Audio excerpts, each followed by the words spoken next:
Hi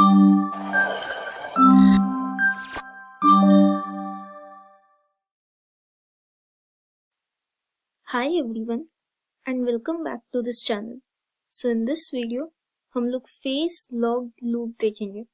So face lock loop जो होता है वो एक तरह से डीमॉड्यूलेशन का ही मेथड है ऑफ एफएम सिग्नल. इसमें होगा क्या कि हम लोग एफएम सिग्नल की फेस एंड फ्रीक्वेंसी को ट्रैक कर सकते हैं. ठीक है, it is use for FM signal जिसकी नॉइस बहुत ज्यादा होगी एंड पावर जो है वो बहुत कम होगी. ठीक है, then it is most suitable for use in space vehicles to earth data link where loss of transmission line or path is quite large. ठीक है चीज. अब फेस लॉक लूप जो है उसमें नेगेटिव फीडबैक सिस्टम यूज होता है and इसके 3 मेजर कंपोनेंट्स हैं. First is multiplier. मल्टीप्लायर को हम लोग कहीं पे प्रोडक्ट मॉड्यूलेटर भी बोलते हैं, ओके, जिसको हम पीएम से रिप्रेजेंट कर रहे हैं. सेकेंड, लो पास फिल्टर. लो पास फिल्टर को कई जगह पे लूप फिल्टर भी बोलते हैं, okay. And third is voltage controlled oscillator, जिसको वीसीओ से भी लिखा जाता है, ओके. अब ये इसका ब्लॉक डायग्राम है पूरा. यहाँ पे क्या होगा कि इस तरफ जो है एफएम सिग्नल इनपुट जाएगा एक मल्टीप्लायर में, या फिर पीएम बोल लो, विच इज प्रोडक्ट मॉड्यूलेटर. अब यहाँ से जो आउटपुट मिलेगा that will be error signal, और वो एरर सिग्नल जाएगा लूप फिल्टर के अंदर. Loop filter is nothing but the low pass filter only. ठीक है, यहां से जो आउटपुट मिलेगा that will be the message signal. ठीक है, अब यही सिग्नल यहाँ पे वीसीओ के अंदर भी जाता है. VCO is nothing but the voltage controlled oscillator, and VCO से जो आउटपुट मिलता है उस सिग्नल को हम लोग बी ऑफ टी से रिप्रेजेंट करते हैं. ठीक है, एंड वो बी ऑफ टी यहाँ पर प्रोडक्ट मॉड्यूलेटर के अंदर जाता है. ठीक है, सो प्रोडक्ट मॉड्यूलेटर में बेसिकली 2 सिग्नल्स जाते हैं, एक तो input FM signal and second is BT which is the output of VCO. ठीक है जी, सो ये इसका कंप्लीट ब्लॉक डायग्राम होगा. अब जो पीएलएल है, पीएलएल बेसिकली शॉर्ट फॉर्म है of face locked loop. So PLL जो है वो 3 मोड्स में काम करता है.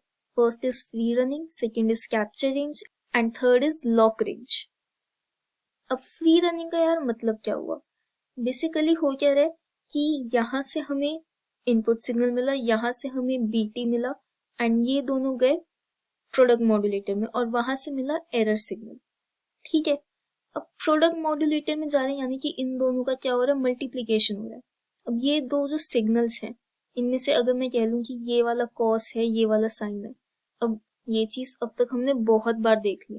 अगर हम इन दोनों का मल्टीप्लिकेशन करेंगे, कॉस है और एक साइन है, कॉस एंड साइन का मल्टीप्लाई करेंगे तो 2 फ्रीक्वेंसीज मिलेंगी, एक प्लस होके एक माइनस होके.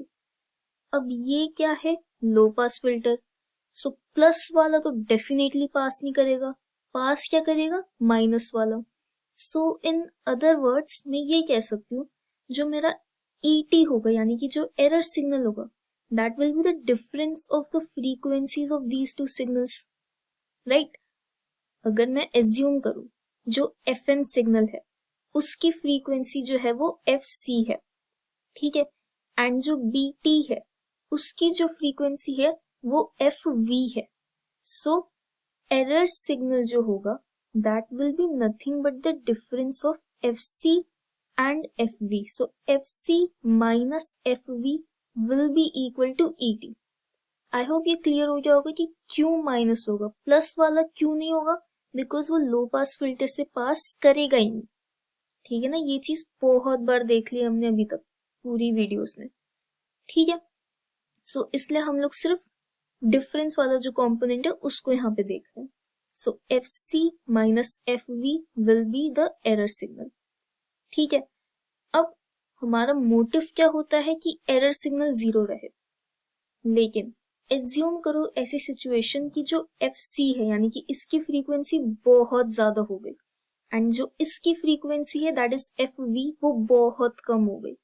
सो उस केस में अगर मैं इन दोनों का डिफरेंस लूंगी वो 0 तो डेफिनेटली नहीं होगा, किसी हालत में भी 0 नहीं होगा, बल्कि वो वैल्यू बहुत बड़ी होगी, राइट. सो उस सिचुएशन में हम कहते हैं कि वो फ्री रनिंग है. ठीक है। कैप्चर रेंज का मतलब क्या होगा?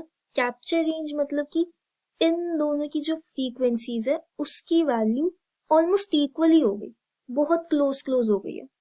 ठीक है, जैसे यहाँ पे भी लिखा हुआ है कि अगर हम लोग कह ले बीटी की जो frequency that is F P, S T that is the F M wave, उसकी जो फ्रीक्वेंसी है वो F C, so error signal is F C minus F P, जो मैंने अभी तक बात बोली वही लिखी हुई है।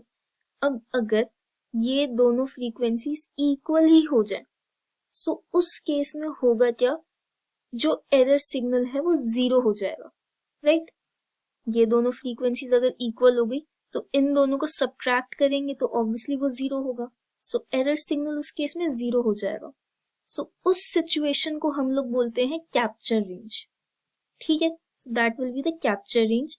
लॉक रेंज का मतलब क्या होगा? जब एरर सिग्नल जीरो हो गया उस केस में होगा क्या? हम लोग बोलते हैं कि PLL इज लॉक्ड, यानी कि ये जो पूरा है ये अब लॉक हो चुका है। ठीक है, when FP is equal to FC then ET is equal to FC minus FC, so ET will become zero, so in that case PLL is locked। ठीक है, so जो ये पूरा सिस्टम है ये लॉक हो जाएगा। ओके, एंड यहाँ पर एक चीज ध्यान रखूंगी that BT signal has 90 degree phase difference with respect to FM input signal. इन दोनों में 90 डिग्री का फेज डिफरेंस होगा। ठीक है, अब जब PLL लॉक हो गया, यानी कि पूरा सिस्टम लॉक हो चुका है, तब हम लोग FM सिग्नल की फेज एंड फ्रीक्वेंसी को आराम से ट्रैक कर सकते हैं, जो कि सबसे पहले हमने देखा था यहाँ पर। ठीक है चीज, सो उस सिचुएशन को लॉक रेंज कहते हैं। फ्री रनिंग का मतलब है जब जीरो कभी होगा ही नहीं एरर सिग्नल, वो वैल्यू इतनी बड़ी है। ठीक है, कैप्चर रेंज का मतलब कि दोनों फ्रीक्वेंसीज की वैल्यू इक्वल हो गई है। लॉक रेंज इक्वल हो गई वैल्यूज तो डिफरेंस जीरो हो गया, यानी कि एरर सिग्नल जीरो हो गया, और एरर सिग्नल जैसे ही जीरो होगा ये पूरा सिस्टम जो है लॉक हो चुका है, एंड वो लॉक हो गया यानी कि लॉक रेंज आ गई है।